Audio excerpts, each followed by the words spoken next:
Penso che ultimamente intervisto sempre più aziende a conduzione familiare, medie, grandi e piccole. Una di queste è l'azienda della tua famiglia. E quindi diciamo che quello che stiamo per fare è un po' una conversazione analoga a quella che io di solito faccio sul mio canale.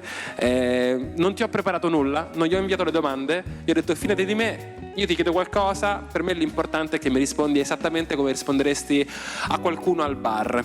Allora, quando io ero piccolo dicevo, cavolo, quanto mi sarebbe piaciuto nascere in una famiglia di imprenditori, perché pensavo, guardavo un po' magari qualche mio compagno di classe o qualche persona che incontravo in giro e dicevo, sarebbe bello fare le vacanze sullo yacht, no? Sarebbe bello andare in giro in Ferrari.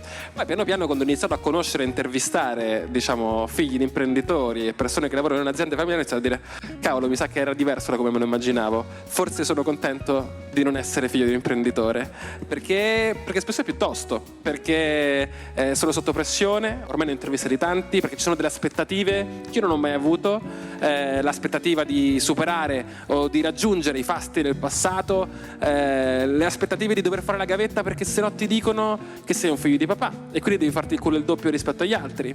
C'è però ancora un aspetto positivo per il quale ancora dico mi sarebbe piaciuto essere figlio di un imprenditore, ed è che spesso le persone che crescono in questi contesti crescono in contesti molto stimolanti e soprattutto molto specifici. C'è chi è cresciuto in mezzo ai libri, chi è cresciuto in fabbriche che producono cose molto particolari. Nel tuo caso tu sei cresciuto in un ambiente estremamente creativo, nel mondo culinario. Com'è stato crescere in questo ambiente e soprattutto quando ti sei reso conto che era unico, che non era normale per tutti? Intanto buonasera a tutti, grazie Marcello. Mi ero preparato le 3 risposte ai 3 caffè, quindi mi hai completamente shakerato. Allora io le domande te le faccio quelle sul caffè perché sono stato briefato e te le farò, però te le faccio lungo la strada. Hai assolutamente preso il centro in più punti, non è assolutamente facile essere nella mia posizione, come per altri versi magari lo è, non è da nascondersi.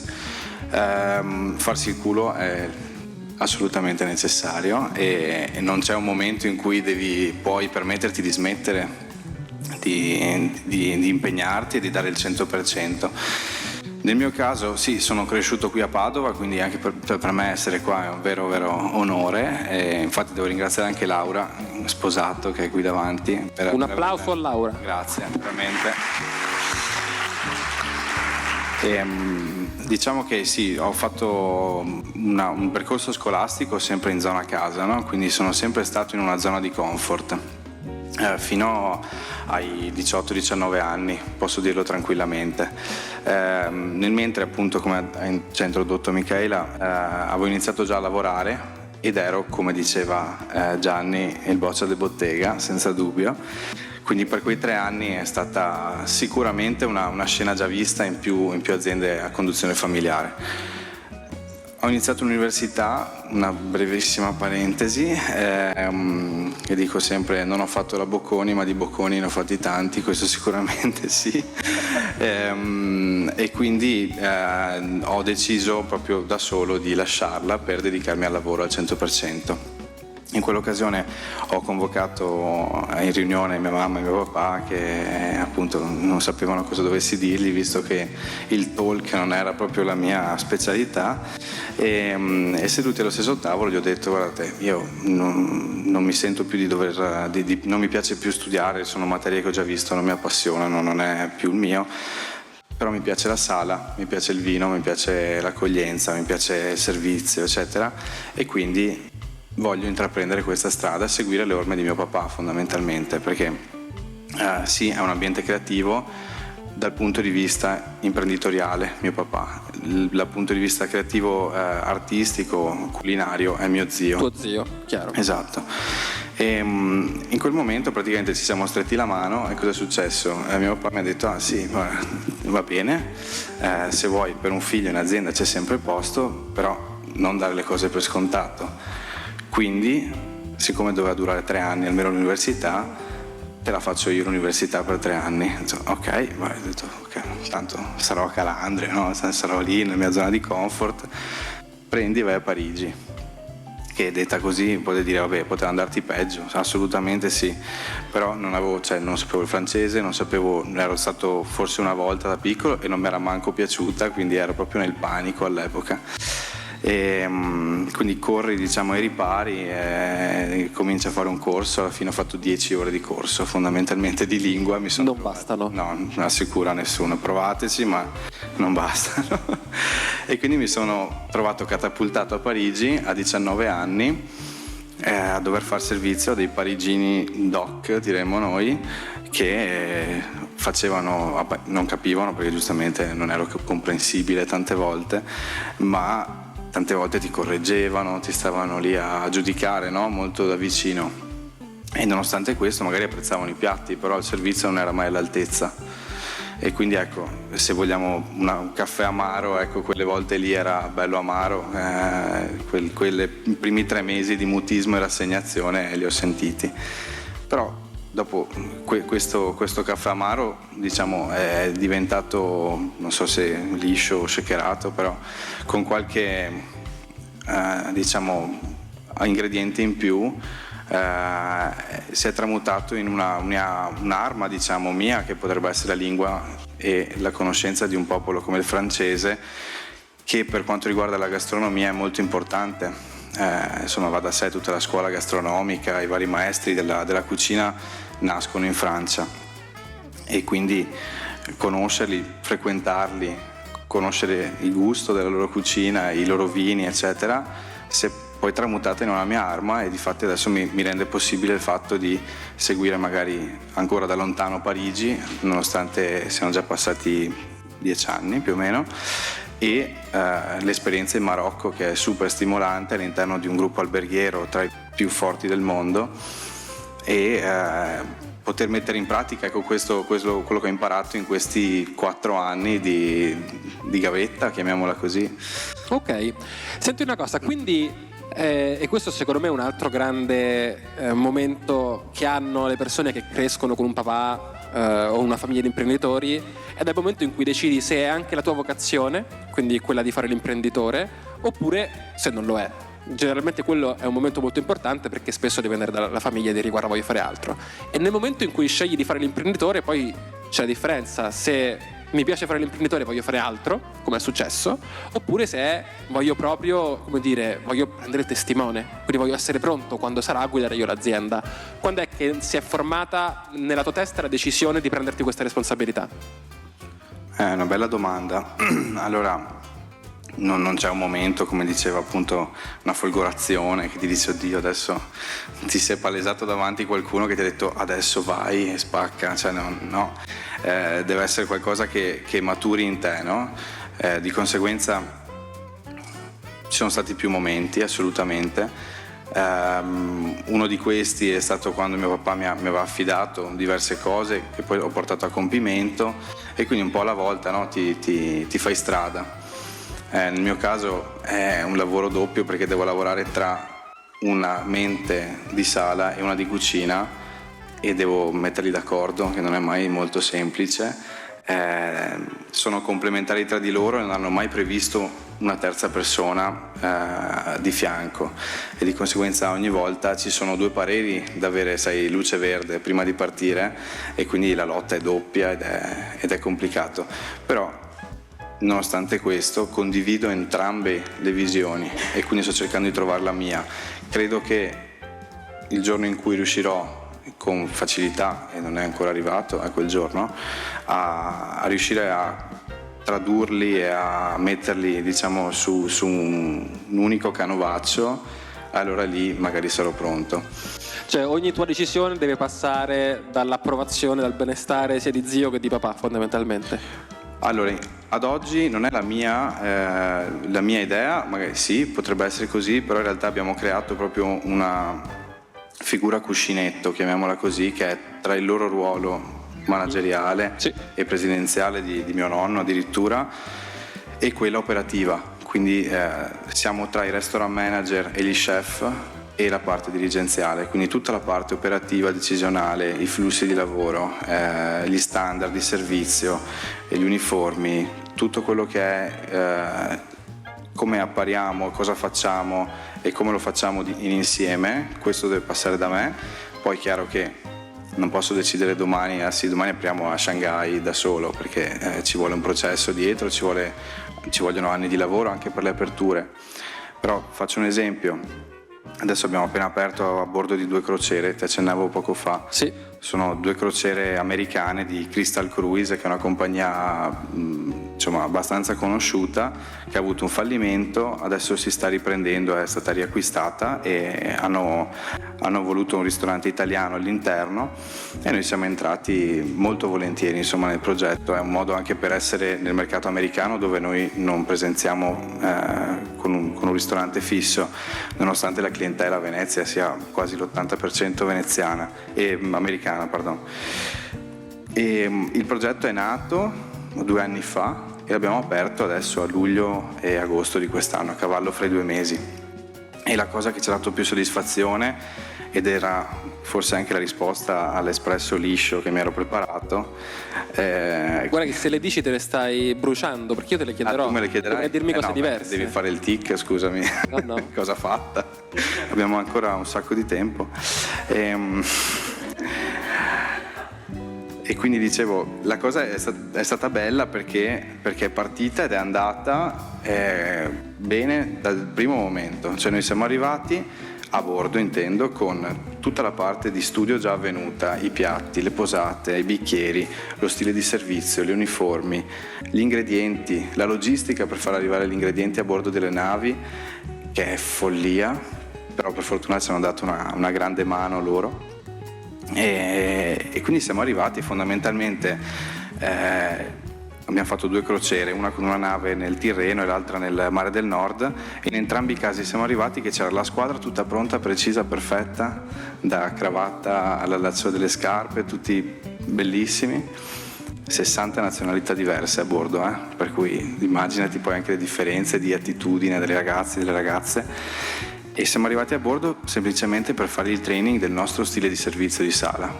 Quindi abbiamo dovuto insegnargli l'ironia, gli abbiamo dovuto insegnare a essere invisibili, perché noi, tra virgolette, ovviamente abbiamo uno stile di servizio che è poco, ti interrompe poco, ecco, durante il pranzo. E quindi questi ragazzi si sono messi con carta e penna, che faceva anche un po' ridere, perché voglio dire, cosa che ti prendi appunti quando ti insegno l'ironia al tavolo, tu devi prenderti gli appunti, è un po' complicato. Comunque ce l'hanno fatta e devo dire che sono tornato adesso settimana scorsa a bordo, ho trovato una squadra super performante, ma forse meglio di tutti i locali a gestione diretta che gestiamo. Quindi ci fa ben sperare che in tutti questi anni di testa bassa e pedalare, creare degli standard e fare tanta programmazione ci possa aiutare a veramente trovare un modo di lavorare più semplice, più fluido e di arrivare a risultati con metà dello sforzo che invece utilizzavamo prima. Ok, perché non mi fai una panoramica? Perché magari uno da fuori non lo sa, magari vede le calandre e dice ok, fantastico, invece no, c'è tanto altro. Se mi fai una panoramica del gruppo, cosa c'è all'interno del gruppo, quante persone ci lavorano, i numeri, tutto quello che vuoi. Allora, io sono la 4ª generazione. La prima era in realtà un mio bisnonno, aveva un salumi, burro e formaggio, un banco sotto il salone di Padova. Dopodiché è diventato nonno, papà, adesso siamo in 250 circa, perché poi tra un vai e vieni. Stagioni, certo. Esatto. Siamo presenti in 3 stati, quindi Italia, Francia e Marocco, più le crociere, che sono 2 e viaggiano 330 giorni l'anno, fanno 20 giorni di risettaggio, insomma, a Genova quest'anno. E appunto sì, sono 14 locali, o meglio, sono meno location, però ad esempio il Quadri ne contiene 4 nella nostra testa. Perché sono proprio outlet, li chiamiamo diversi, ogni outlet ha una sua offerta, un suo listino, ha una sua identità. Comunque, per farla breve, Padova, qui le calandre, il calandrino, c'è Venezia che rappresenta insieme a Padova il nostro core business, che pesa diciamo 1/4 di tutta l'azienda a livello di fatturato, dove siamo al Quadri. e lì abbiamo il Gran Caffè, sono 200 sedute all'esterno, il bistrò all'interno e il ristorante con una stella di sopra. C'era Amo, che purtroppo ha chiuso, al Fondaco dei tedeschi, questa è una cosa fresca di quest'estate. C'è Cortina, c'è tutto il comparto di H-Farm, dove abbiamo un ristorante e tutta la supervisione del campus, partendo dalla mensa, che è dentro a questa serra bellissima. Sì, ci sono stato. Abbiamo, perfetto. E la mensa, le cementine. Poi c'è Amor, che è il nostro concetto di fast food, che quello, dopo se vuoi ne parliamo, è un concetto che stiamo cercando di rilanciare con una sua identità, quindi è proprio un'altra azienda, un'altra identità. Sono stato anche là, ho preso quel coso pieno di sugo e formaggio. L'hai digerito? Sì. Perfetto.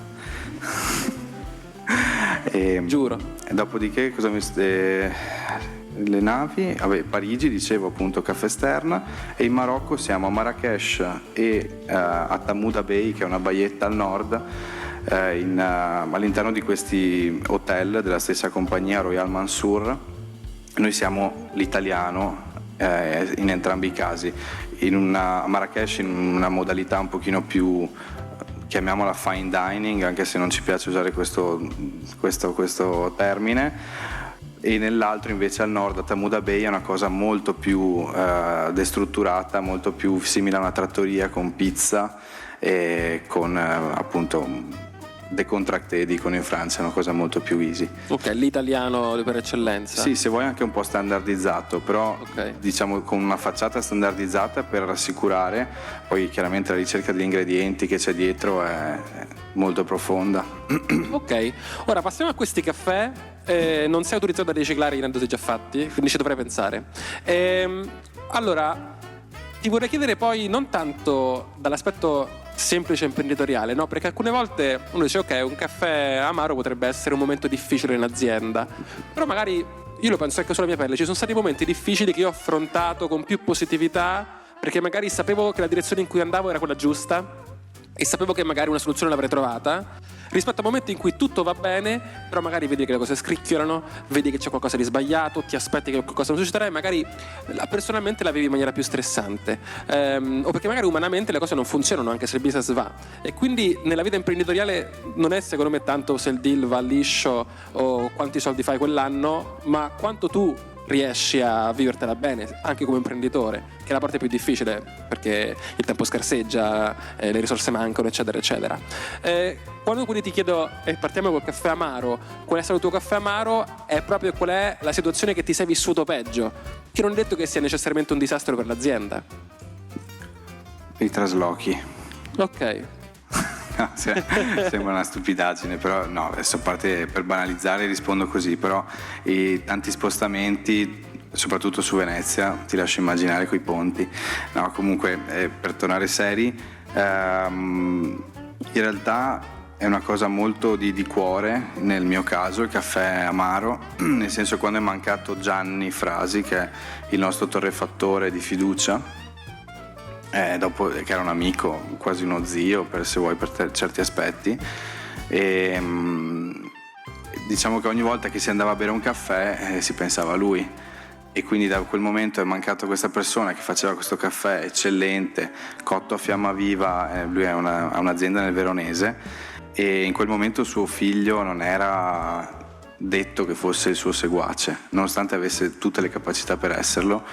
Era molto più su mondi diversi, come il pepe, come le spezie, eccetera, e però il caffè non lo seguiva perché c'era Gianni, quindi tutti abbiamo temuto per il peggio, perché abbiamo un caffè che reputiamo molto buono, poi ovviamente ognuno ha il suo gusto, però ecco, in quel caso lì noi ce la siamo vista brutta, nel senso che poi quando hai il suo caffè, le sue macchine, hai tutti i suoi suppellettili, quindi le tazze, hai una temperatura, delle pressioni, hai delle macchine da caffè che sono modificate apposta per fare il suo caffè, non sono in commercio, cioè tu adotti una filosofia di caffè. E sempre bella la battuta poi di Michaela, sì? Tu dicevi le 3S, io so le 3M che ci ha insegnato Gianni, che erano la mano di chi lo fa, la macinatura e la macchina, che quindi quando tu hai queste 3M che funzionano, allora il caffè viene buono, perché altrimenti insomma viene fuori sbagliato. E ecco, quindi questo forse c'è il fattore umano, per me è importantissimo in questo aspetto qui. Liscio, vabbè, l'ho detto anche prima, no? Quando tutto va bene, quando riusciamo ad avere delle squadre coordinate, quello è fantastico, cioè sarebbe... Te la chiedo diversa, non tanto quando le cose vanno bene, ma il momento più entusiasmante, il momento in cui magari hai detto cavolo, forse ce la posso fare, magari la mia visione potrà vedere la luce, magari cavolo, ho le competenze per riuscire a fare questa cosa, un momento in cui hai detto, e sono rari questi momenti, generalmente ho tutto sotto controllo, ce la posso fare. Quando mi hanno invitato a Espresso Talks no, scherzo, scusate la sviolinata. No, era credo quando abbiamo fatto l'apertura in Marocco, e comunque ero più giovane di adesso e arrivavo dalla sola esperienza di Parigi, che sì, mi aveva fatto le ossa, però avevo ancora qualche incertezza, no? E quindi arrivare lì comunque ti rapporti con religione diversa, che non sembra ma fa tanto, e con una cultura diversa. Noi siamo arrivati peraltro che era periodo di Ramadan, per cui lavoravamo con tutto lo staff veramente affaticato, assetato, cioè era complicatissimo da iniziare un percorso dove c'è bisogno di concentrazione. Ma poi di ristorazione durante il Ramadan. Ma tu pensa che i cuochi non assaggiano, no. Se tu gli metti il vino, quindi i risotti andavano fuori che erano sbagliati. A sentimento? Sì, perché quando sfumavano col vino basta, loro non assaggiavano più correttamente perché stavano molto attenti alla loro religione. Però abbiamo dovuto trovare un surrogato del vino, mi viene male a pensarci, anche se sarebbe contento forse con l'etilometro, però abbiamo trovato un surrogato che era un fermentato d'uva, che senza alcol ovviamente, che poteva fare appunto lo stesso gioco del vino all'interno del risotto. E quindi dopo da lì tanti aggiustamenti, e lato sala, per dirti, noi abbiamo un piatto nostro iconico che è il cappuccino di seppia al nero, e lo serviamo con una velina di plastica sottile, biodegradabile, con scritto cappuccino in corsivo, e io dovevo insegnare a delle persone che hanno un altro alfabeto a scrivere cappuccino. Certo. Ci immaginati, questi qua scrivono da destra a sinistra, sì. E quindi partiva da qui, io dicevo no, prendi la mano e mettila di qua, perché alla fine però l'apertura è andata bene, loro sapevano scrivere cappuccino, e anche insomma con una bella calligrafia, e quindi dopo insomma è stato molto, come dire, soddisfacente, come dicevi te, e ti fa prendere fiducia, ti dici ok, beh, fatta questa così difficile, diciamo, possiamo aprire un po' dappertutto, secondo me. Esatto, se l'ho fatto una volta e sono sopravvissuto, esatto, magari lo posso rifare. Esatto. Ok, e che Fascia di Drago invece, come dicevamo prima, è un po' forse la situazione più comune, quando le cose non vanno né bene che male, ma però ti devi adattare perché non sono come te l'aspetti. C'è stato un momento in cui hai detto, hai risolto una situazione che magari poteva essere risolta in maniera creativa? Sì, l'ha citato anche prima nella presentazione. Secondo me lo shakerato mio che mi viene in mente così su due piedi potrebbe essere il periodo Covid, che per noi è stato veramente deletereo per le attività, perché insomma, certo, lo sapete anche voi, nessuno di voi è andato a mangiare da nessuna parte se non a casa sua. Infatti forse un caffè amaro avrei detto... Beh sì, inizialmente è stato molto molto amaro, però dopo insomma quando c'è di mezzo una pandemia fai veramente fatica a trovarti delle colpe, certo. E quindi abbiamo detto ok, ci rimbocchiamo le maniche e facciamo un po' di delivery come tanti hanno fatto. Però l'abbiamo fatto secondo me molto molto intelligente, e l'abbiamo fatto con un raggio ampissimo, cioè consegnavamo quasi tutto il Veneto con 2 furgoni, e quindi la cosa figa si può dire è che diciamo che in 3 persone abbiamo inventato un sistema di delivery anche digitale, con un sistema di ricezione e consegna ordini che abbiamo messo in piedi in 448, e poi noi stessi eravamo dentro i furgoni a girare come i matti, fare 13 ore di consegna al giorno con 200-300 menù sotto le feste, tipo non so, mi viene in mente abbiamo fatto il 1° maggio che abbiamo fatto un kit grigliata e abbiamo consegnati in a strage, non finivano più. E Natale avevamo i panettoni anche. Certo. L'ultimo, ovviamente, ci siamo dimenticati il panettone, siamo dovuti tornare a Padova, poi ritornare a Venezia, dove c'era la barca che ci aspettava per fare le consegne porta a porta sul Canale Grande. È stato divertente. Poi alla fine, adesso ne parliamo ridendo, però è stato anche... Avete stretto denti? Sì, non era, non è stato sufficiente per colmare il vuoto che si stava creando nelle casse, però se non altro, ripeto, il fattore umano è importante. Anche in questo caso qua siamo stati vicini ai nostri clienti, siamo stati vicini ai nostri dipendenti, mettendoli a rotazione a fare un po' di lavoro, quindi togliendoli dalla cassa integrazione dove erano e portandoli a lavoro, chiaramente tamponati e tutto quanto. Però abbiamo dato possibilità di stare in movimento, no? Mentre durante la pandemia abbiamo aperto 2 locali. Uno in un'isola dell'isola Venezia, quindi alla Certosa, che doveva essere un pop-up estivo di 6 mesi, ma poi è durato 4 stagioni estive perché è stata super richiesta, e organizzavamo proprio eventi all'aperto, covid free, diciamo, quindi con DJ facevamo un macello. E sì, voi mi vedete in cravatta, però ballo anch'io ogni tanto, quindi, sì. E un altro invece a Cortina, dove è stata la prima esperienza a Cortina prima del locale attuale, è stata durata 3 mesetti, una cosa del genere, anzi no, 6 mesi, e siamo riusciti a compartimentare un hotel che era appena stato ricomprato da una persona che conosciamo, e ci ha detto: vabbè, guarda, io devo fare il restauro, però mi servono 6 mesi, quindi se volete usarlo, che avete bisogno di lavorare e avete bisogno di un posto che abbia una terrazza all'aperto, cosa che questo hotel aveva, ve lo do e fate quello che volete. Quindi abbiamo chiamato il nostro tuttofare, che è proprio un santo, e gli abbiamo detto: guarda, ci serve il cartongesso qua, limitiamo, pitturiamo, insomma anche lì in 448 abbiamo tirato su un ristorante, e ci ha permesso di mettere a lavoro altre 40 persone alla fine, perché tra 20 cuochi e 20 camerieri che ci lavoravano, siamo riusciti a dare lavoro a gente che era ferma e immobile da 1 anno e mezzo, 2 anni, quindi era stato un modo anche per veramente fare un po' di permettere alla gente di tornare in pista e di uscire di casa soprattutto. Sì, è un po' come dicevo prima, quando le cose vanno male, non sempre per te è un motivo di stress, almeno non ti metti in discussione se i motivi sono esogeni, al Covid non potevi farci niente, e quindi magari fa meno male, crea meno stress rispetto ad altre situazioni, anzi ti ha dato l'opportunità di testare, fare cose nuove. Torniamo al tuo percorso. Quindi tu hai detto ai tuoi genitori non volevi fare l'università, sei stato messo a fare la gavetta, a un certo punto sei tornato. Com'è stato tornare e dover dimostrare le tue competenze alla famiglia? È stato... Guarda, mia mamma era contentissima innanzitutto, non mi vedeva mai praticamente, quindi figurati, no, è stato bello perché rivedere tutti gli affetti è bellissimo.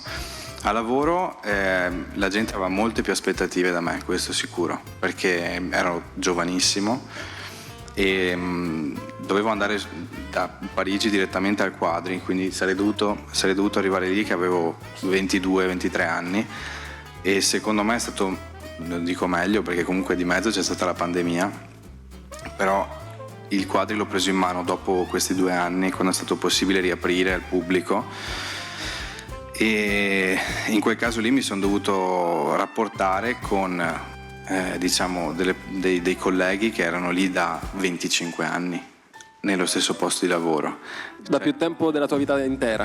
Proprio gli squali, diciamo, che erano camerieri della piazza, molto scaffati, molto complicati da gestire, no? Per cui rompergli la routine, cambiare le cose è stato molto complicato, lo è tuttora perché le teste sono belle dure, e le nostre anche, per cui figuriamoci, però sì, quello è stato uno degli scogli più grandi per dimostrare appunto che avevo le competenze per gestire una squadra da 60 persone come quella del Quadri e tenere le redini, perché magari lo fai sì bene un giorno, però nel nostro lavoro la continuità e la costanza sono delle regole imprescindibili. E c'è stato un momento in cui hai detto ok, mi rispettano, hanno capito che sono competente? C'è un momento di prova in cui dici ok, ora mi devo far valere, c'è un momento in cui hai detto ok, mi sono fatto valere? Sì, certo. Vabbè, i dati ne hanno parlato abbastanza chiaro, cioè noi da quando... Hai funzionato? Sì, ho funzionato, non ho fatto il più 500, 1000%, però comunque il trend è positivo, non abbiamo più flussi sbagliati, abbiamo aggiustato molte cose, abbiamo un rapporto anche umano molto migliorato rispetto all'inizio, e secondo me poi anche in quei casi lì, se tu riesci a dare un esempio, no? Positivo, quindi essere a lavoro, puntuale, insomma dare comunque un esempio, chi fa le cose male si autoelimina dopo un po', quindi non si riconosce più all'interno del gruppo e cerca altro, quindi c'era qualche mela marcia che automaticamente è stata individuata, ma si vedeva lontano 2 chilometri, e col tempo, col passare del tempo, delle giornate, standogli sotto e continuando a lavorarci ai fianchi, alla fine salta, e lo fai chiaramente non per la persona, poverino, poverina, cioè non è che volevo del male, però per creare un equilibrio bisogna trovare anche delle persone giuste. Certo. Secondo te, delle competenze che hai acquisito e che hai coltivato e anche della tua indole, qual è il tuo magari unico valore aggiunto all'interno del gruppo, la tua specialità? Se l'hai già individuata o se la stai ancora cercando? Beh, è difficile. Ognuno ha qualcosa. Io credo che la diplomazia sia un pregio che ho, e me l'hanno detto in tanti, non è che lo riconosca più di tanto io, però insomma, degli esempi si può capire che forse questo può essere anche un ago della bilancia, se vogliamo, come ti dicevo prima, tra una mente imprenditoriale derivante dalla sala e dalla vendita contro una artistica creativa che di vendita non ne capisce niente o poco, insomma, e che quindi vuole, sai, sempre guardare in alto. Sì, senza pensare magari. Bisogna che uno lo tiri giù e l'altro lo tiri su, quindi deve essere un po' in mezzo a questo processo, che è un ruolo, se ci pensi, che può essere bellissimo, perché se ci riesci davvero hai risultati dove la squadra da 2 diventa da 3 e quindi viaggi più veloce, quando invece sei uno contro l'altro restano in 2 e uno ti rema contro, e quindi insomma... Hai un esempio di qualcosa che hai fatto positivo o negativo, che ti sei o scontrato oppure ti sei riuscito a mediare bene fra... Guarda, ne ho uno fresco se vuoi. Fresco? Racconta. Sì. Allora, ci ha contattato questa azienda molto piccola, sta nascendo, per fare un profumo dedicato ai quadri. Ok. Ho detto wow, annusiamolo, nel senso, vediamo cosa ha fatto finora, no? Quindi diamo un appuntamento a questo signore, arriva con dei profumi e ci spiega tutta la filosofia, eccetera. Profumi a mio avviso molto buoni, e praticamente ho detto, gli mando un po' un audio, la spiegazione a mio papà, no? Gli spiego, guarda, questo fa così, cos'ha, il progetto secondo me è interessante per questo motivo, possiamo fare un po' di stretching noi, no? Fondamentalmente noi abbiamo anche un reparto design, abbiamo un reparto eventi, abbiamo un reparto, insomma facciamo tante cose oltre alla ristorazione, e quindi poteva essere, sai, un accessorio in più che potevamo dare. E vado da mio zio e lui dice, ma sai, noi lavoriamo già con un naso perché abbiamo dei profumi d'ambiente che è lo stesso profumo d'ambiente in tutti i locali, perché lavoriamo chiaramente sul ricordo, sulla memoria, certo, e cerchiamo di lavorare sui sensi. Poi quando mangi quello che annusi è fondamentale. Sì, poi non sovrasta il cibo, perché è soprattutto negli ingressi dei locali, ma è un profumo che si chiama proprio memoria, che sai, come quando entri, non so se ti è mai capitato di entrare da Abercrombie, okay? Sì, c'è il profumo di Abercrombie, a parte gli addominali del ragazzo, sì, e la ragazzina poco, sì, vestita, sì. Ti ricordi un profumo? Sì. Siccome la prima non potevamo farla per mancanza di addominali, abbiamo preferito lavorare sul profumo. Chiaro. Okay. E quindi c'era già un profumo. C'era un profumo che ti dà un impatto, no? Ed è un impatto molto forte che mio zio però ha costruito perché è andato dal naso, gli ha detto guarda, metti, non so, il cardamomo, metti quello che ti do io. Sì. In questo caso qui è qualcun altro che invece si occupa di fare la selezione degli ingredienti per te. Quindi adesso sto cercando di mediare, dicendogli, siccome il profumo è per un caffè, no? Quindi sarà a base legno, perché Venezia è costruita sul legno, e a base caffè, perché chiaramente richiama l'ambiente circostante. Sto cercando di portare il caffè di cui ti parlavo prima, di questo torrefattore, all'interno della ricetta, sperando che funzioni come quello che magari aveva sintetico o il profumiere. Questo è un esempio, così, perché ne stavo parlando. Un esempio di scontro o di incontro? Allora, al momento è stato scontro con uno dei due, però voglio dire, con la giusta mediazione, che può essere una cosa vantaggiosa, perché poi ci portiamo a casa un prodotto che è unico, che ha uno storytelling nostro, che ha dei prodotti nostri all'interno, e allora diventa una potenza di quello di prima, no? E quindi se io riesco a dire guarda, porto questo caffè, portiamo un legno che decidiamo quale, che magari è lo stesso che cavolo ne so io, dei mobili del ristorante eccetera, riusciamo insieme a creare un progetto che è più di quello che mi avevano proposto. Ok, una cosa che succede spesso nelle, diciamo, aziende familiari, quando intervisto specialmente ragazzi più giovani, è che appena entra in un'azienda il giovane, diciamo, rampollo dice ok, adesso bisogna digitalizzare, adesso c'è la blockchain, adesso c'è l'intelligenza artificiale, e c'è il papà o il nonno, quello che è, che dice aspetta, no, le cose sono fatte in un certo modo, abbiamo avuto un gran successo fino ad oggi, non distruggiamo l'equilibrio costituito. Nel tuo caso ci sono cose che tu vorresti portare per svoltare tutto, che magari ci stai ancora andando con i piedi di piombo, perché magari è difficile fare innovazione quando devi convincere tuo papà, magari?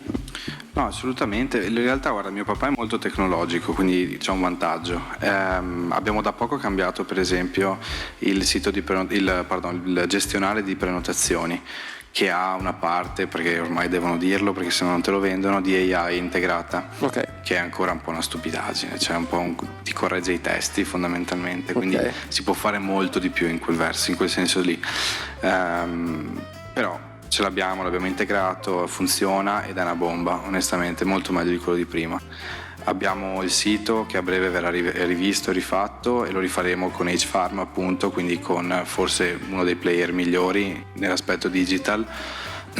E per quanto mi riguarda, secondo me sì, ci possiamo fare molto di più. Lo possiamo fare a livello di informatizzazione di tanti flussi, ad esempio gli acquisti.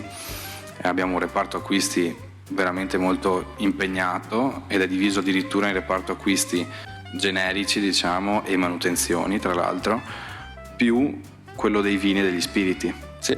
che per noi sono il 30% del fatturato, se guardiamo solo l'aspetto ristorativo. Per cui se noi andiamo a lavorare sui numeri in quella zona lì, possiamo fare tantissimo, ma tantissimo.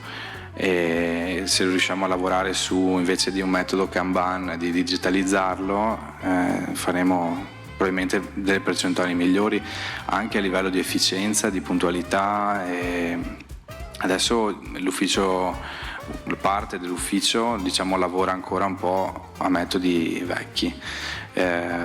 Nonostante ciò, ci sono persone che fanno lavoro per 6 probabilmente, perché hanno il loro metodo e non sbagliano una virgola.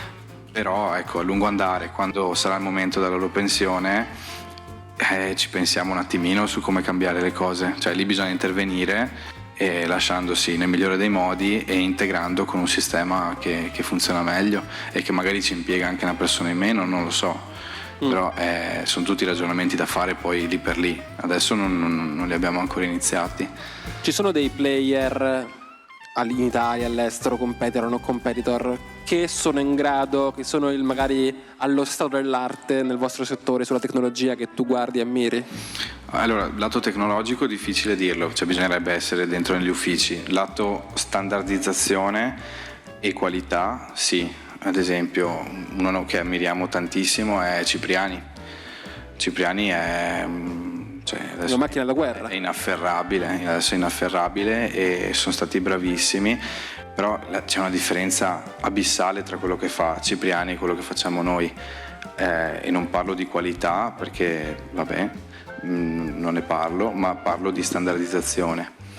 Cioè Vai a Venezia, mangi il carpaccio, mangi il tagliolino gratinato, il fegato alla veneziana e la meringata col limone. Vai a New York, stessi 4 piatti, vai a Bangkok, stessi 4 piatti.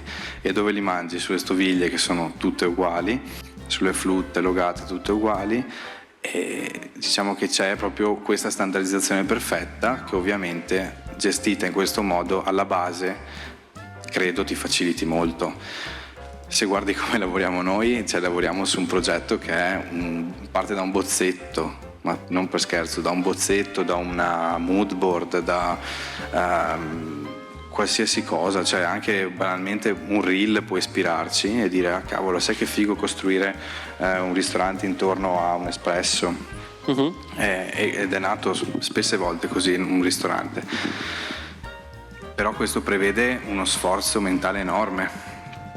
È il solito dilemma tra non è una catena, noi non siamo una catena, siamo una collezione e spesso ci definiamo una Wunderkammer, che è un termine tedesco, certo, che racchiude un sacco di roba, cioè le meraviglie. Esatto, una camera delle meraviglie, quindi quando apri questa camera c'hai le parti, non so, si definivano meraviglia, naturilia e artificialia, ed erano i 3 macro settori, e quindi potremmo paragonarli a quello che noi facciamo dicendo parliamo, non so, di fine dining, di casual dining e di caffetterie e poi di fast food, se vogliamo. All'interno di questi, adesso come adesso, c'è un Le Calandre che la fa da padrone sul fine dining col quadri di sopra e basta. Poi di sotto ci sono una serie di bistrò, ci sono delle caffetterie, poi c'è Amor che fa hot dog, pizza al vapore, eccetera, per cui differenziamo ancora. E poi abbiamo solo il banco bar che fa caffè, per cui abbiamo gli eventi, facciamo 1 miliardo di robe diverse, e quindi, per tornare a noi, la differenza con Cipriani è questa. Cioè noi facciamo una cosa che va veramente dalla base fino a chissà dove. Sì, siete artisti. È un po' il grande dilemma in generale, secondo me, per l'imprenditore quando deve generalizzare. Cioè io alcune volte divento imprenditore non perché voglio fare l'imprenditore, ma perché sono molto molto bravo nel mio lavoro e quindi mi espando. A un certo punto mi espando così tanto che non faccio più quello in cui ero bravo e devo diventare un manager. E alcuni dicono no, rimango una boutique e per sempre sarò una piccola azienda molto profittevole, oppure dicono ok, è il momento, alcuni sono più imprenditori, dicono no, adesso mi espando, managerizzo tutto e cerco di diventare il più grande possibile. A New York io ho intervistato il pizzaiolo con la pizzeria che ha vinto il premio come miglior pizzeria negli Stati Uniti. Esatto, l'ho intervistato e lui mi ha detto, e l'ho visto con i miei occhi, io ogni giorno stendo tutte le pizze, faccio tutte le pizze, ed effettivamente dopo l'intervista si è messo dietro al bancone e ha iniziato a infornare le pizze. E io ho chiesto ma perché lo fai?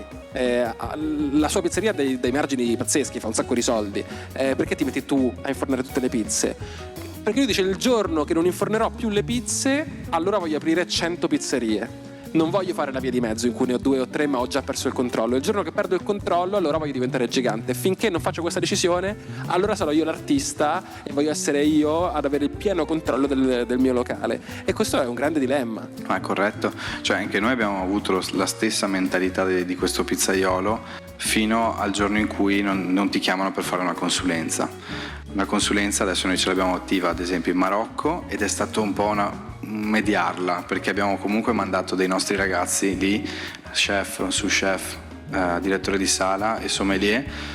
Sono italiani che hanno lavorato con noi per anni. Uno di questi era il direttore qui a Montecchia, Mauro, che è andato lì con moglie e figlio piccolo appena nato, e lui ha iniziato addirittura le scuole lì, per dire.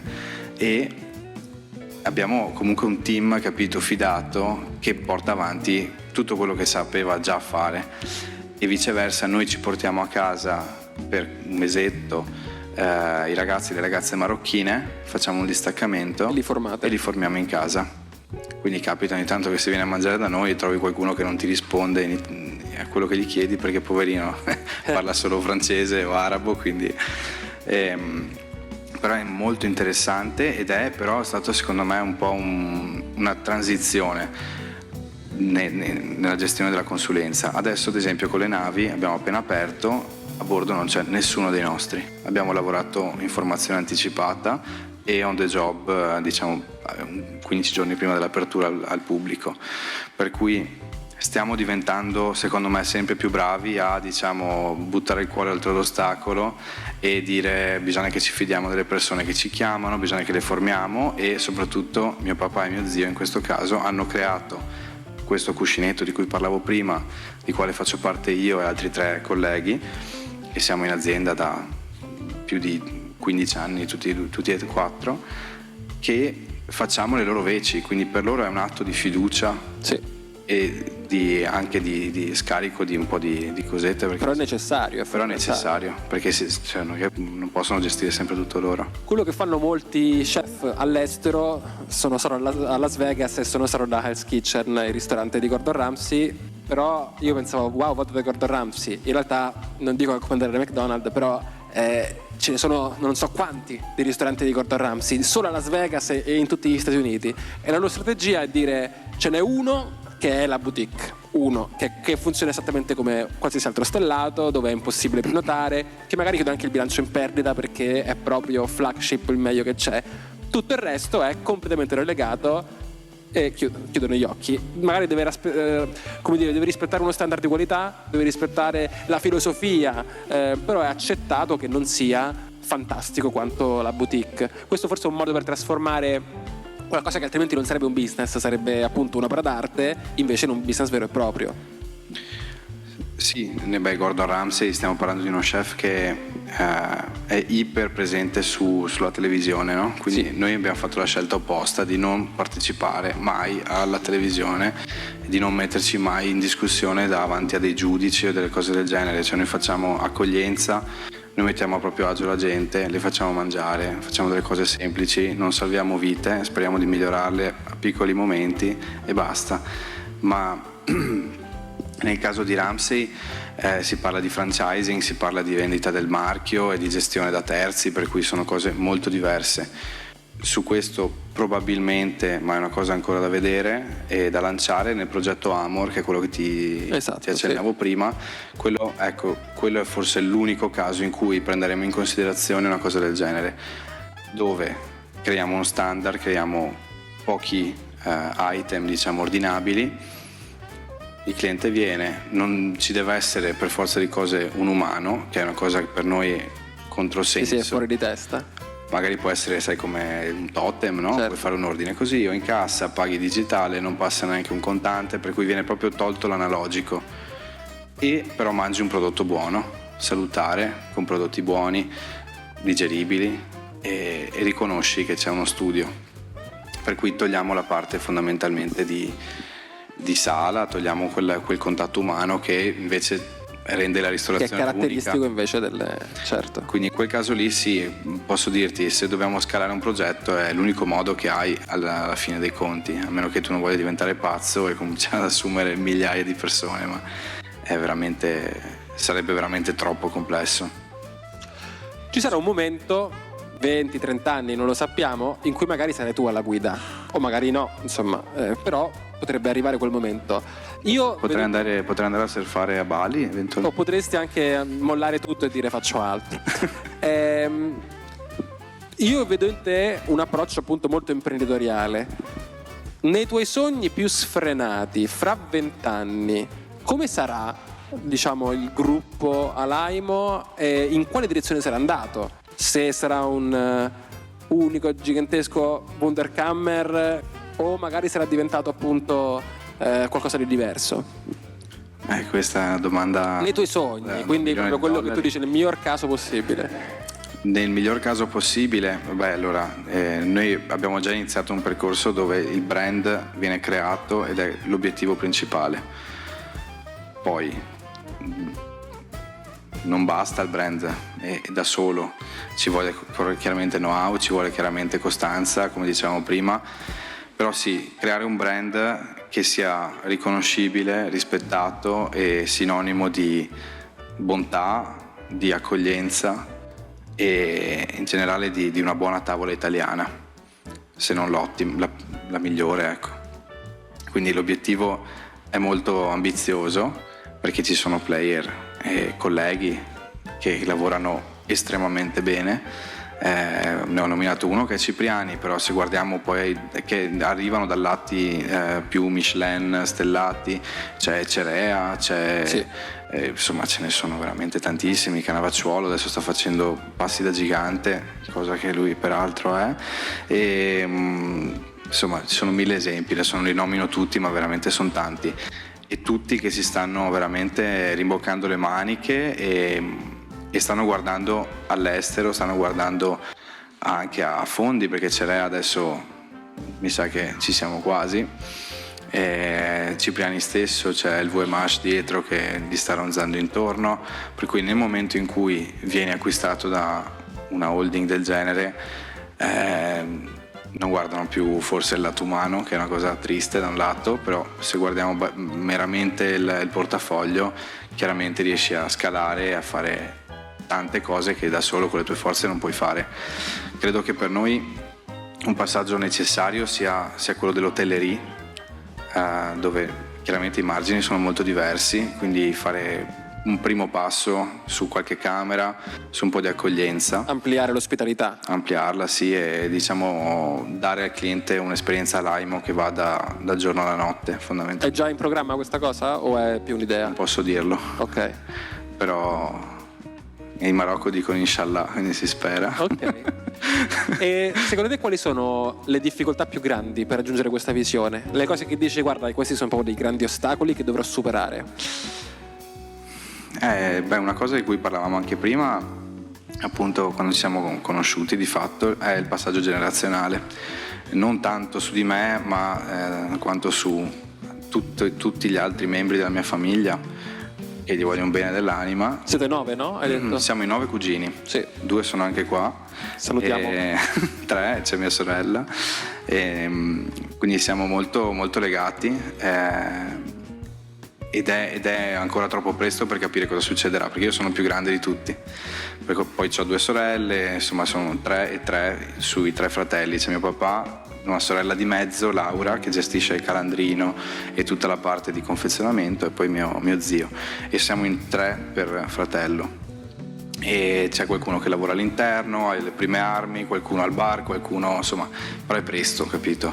Quindi credo che nel lungo andare assolutamente sarà qualcosa da tener conto. Quindi l'incognita del passaggio generazionale, chiaramente. Sì, tu mi hai rassicurato però, parlandomi di Agostini, di Giunti. Esiste un metodo. Sì. Diciamo, ultimamente ho collezionato tanti imprenditori che hanno adottato un metodo per fare il passaggio generazionale, che è quello un po' di Ambrosetti, che consiste nell'essere cattivissimi con gli eredi e costringerli a fare dei percorsi faticosi, andare a studiare all'estero, accumulare un tot di esperienza. Addirittura in De Agostini c'è una commissione esterna dalla famiglia che giudica se il candidato della famiglia è competitivo rispetto ai manager che vengono da fuori. Quindi sono super stronzi, però almeno così si garantiscono che all'interno dell'azienda ci sono persone brave e non persone che sono là solo perché sono nell'azienda. Certo, meritocrazia prima di tutto. Anche perché poi c'è il grande problema che se tu assumi una persona talentuosa in azienda non rimane se non può arrivare al top. Quindi tu assumi magari uno chef, ma se sa che non sarà mai lui il grande chef del tuo ristorante perché ci ha ficcato tuo cugino, è chiaro, è un problema. È un problema. Certo. E quindi è importante che se ci va tuo cugino è perché se lo merita. Certo, assolutamente. Quello sia il grande. E questo vale anche per me. Sì. In primo luogo. E per questo prima chiedevo, non le competenze, se essere riuscito a dimostrare, perché è la cosa più importante di tutte. Senti, se non facessi ospitalità, dove saresti? Beh, allora, io quando ho lasciato l'università suonavo come DJ. Quindi non si sa mai. DJ all'Aimo. No, ero. Che comunque potrebbe Borgia. Essere, come dire, post cena. Esatto. Beh, Cipriani c'ha anche le discoteche, quindi. Ma infatti è sempre più comune che anche nei ristoranti più fighetti ci sia di sì, diciamo che rooftopino. Sì, assolutamente. Però la scelta musicale all'inizio, adesso abbiamo un progetto super interessante con un DJ veneziano che fa una selezione e delle playlist dedicate a ogni locale, secondo input che gli diamo noi, chiaramente. E questo lavoro qua lo facevo io in automatico perché mi veniva da farlo. Selezionare la musica? La selezione musicale, sì. Che musica si ascolta nei vostri locali? Ma è veramente c'è di tutto, va in base al mood che vogliamo dare al locale.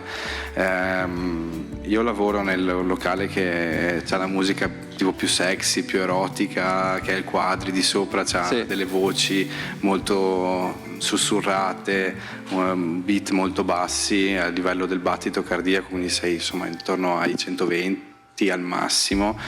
Scusami, sei intorno ai 90. Diventi subito tecnico. Se 120 diventa meno veloce, sei intorno agli 80-90. Se parliamo invece di, fammi pensare, il Calandrino è un bistrò, abbiamo più ritmo, siamo più veloci, più pop. E anche il ritmo di servizio si adatta a quei ritmi lì. Ah, certo. Per cui ci sono tante cose che vanno considerate di fianco al pezzo stesso. Ecco, quindi questa è una cosa che mi appassionava molto, che però richiede veramente una dedizione continua e soprattutto per non fargli scassare ai ragazzi che sono dentro tutti i giorni, devi dargli un refresh, una rotazione continuo. Sì, perché se no impazziscono. Sì, poverini. Ok. Senti, dato che arriviamo verso la fine, ti devo fare anche le domande più sciocche. Ho pensato, se c'è tempo gliele faccio, se no non gliele faccio. Falle. Tu all'interno dei vostri locali saranno passati un sacco di persone famose, di tutto e di più, persone importanti, persone famose. Sì. E tu probabilmente frequenti questi locali da quando sei piccolo. Raccontami qualche aneddoto, qualche cosa che ti è successa di pazzesco con qualcuno di questi personaggi. Beh, guarda, è la regina di Svezia. Ecco. Sembrava mia nonna Eugenia, cioè uguale. E gli abbiamo dato le moeche.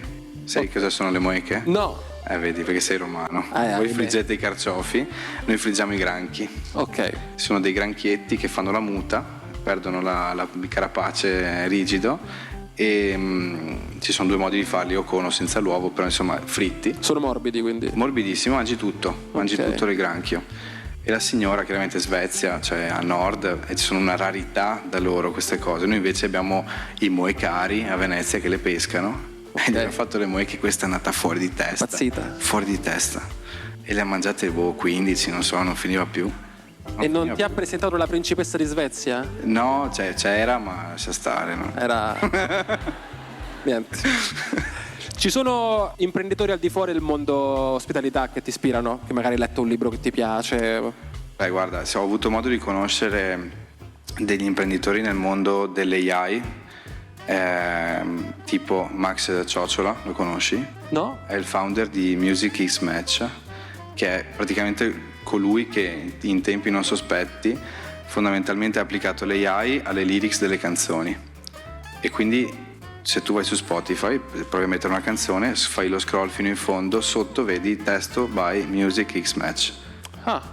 Di praticamente tutte le canzoni. Torna il background da DJ. Sì, c'è la musica, c'è sempre. Okay. E lui è, secondo me, una persona, a parte ipercompetente, simpatica, è proprio ispirante per tutti, credo, perché non puoi non essere colpito da questo qui. E come lui era insieme a Max Barberis, che forse lui ti è più, sai, che fa il podcast con Montemagno. Sì, quello sull'AI. Esatto, sì. E anche lui è molto interessante da ascoltare. Cioè lui banalmente diceva, quando è uscito Bitcoin io ne avevo 20 e dicevo, che cazzo me ne faccio di 20 Bitcoin? E sono andato a mangiare una pizza e l'ha pagata in Bitcoin. Vabbè, si è bruciato quella milionata. No, dai, 200 e rotti mila, però sì, l'ha pagata la pizza, buona, però. Sì. Senti un po', dato che in chiusura, ultima domanda, ed è: che consiglio daresti a un piccolo imprenditore giovane che oggi ci sta provando? In che settore? Nel nostro? Dai, sì. Non per forza, allora, però sì. Beh sì, nel nostro posso dirlo, altrimenti non mi permetterei. Allora nel vostro.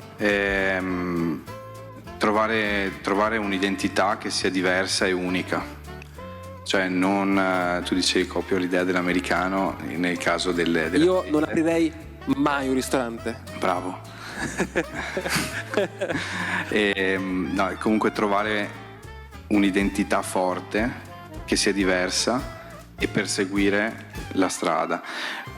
Poi ovviamente c'è sempre la resilienza, dove se le cose vanno male bisogna anche essere bravi ad accorgersene, però di base se tu vuoi fare un ristorante di carne che fa solo le costicine d'agnello, faccio un esempio stupido, continua a farlo. Cioè non che il giorno dopo, perché ne hai venduta una, ti metti a fare cavolfiore. Cioè, adesso è proprio banalissimo l'esempio, però è trovare un'identità forte, avere delle persone che ti stanno di fianco, che condividono appieno il progetto e non mollare al primo inciampo, insomma. Giovanni, grazie mille. Grazie Marcello. Grazie a tutti ragazzi.